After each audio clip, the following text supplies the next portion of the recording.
Tagalog. Municipality of Carles, Municipality of Concepcion, Municipality of Dingle, Municipality of Dueñas, Municipality of Dumangas, Municipality of Estancia, Municipality of Gimbal, Municipality of 𝗖𝗢𝗙𝗧, Municipality of Haniway, Municipality of Lambunaw, Municipality of Liganes, Municipality of Limiri, Municipality of Leon, Municipality of Maasin, Municipality of Miagao, Municipality of Mina, Municipality of New Lucena, Municipality of Oton, Municipality of Pavia, Municipality of Pototan, Municipality of San Dionisio, Municipality of San Enrique, Municipality of San Joaquin, Municipality of San Miguel,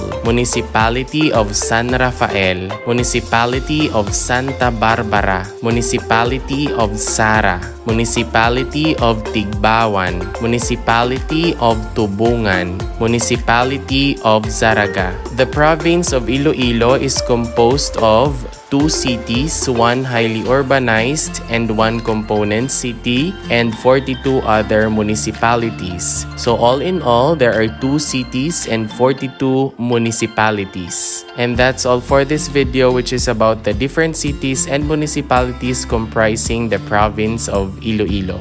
If you learned something new from this video, please don't forget to click like and subscribe.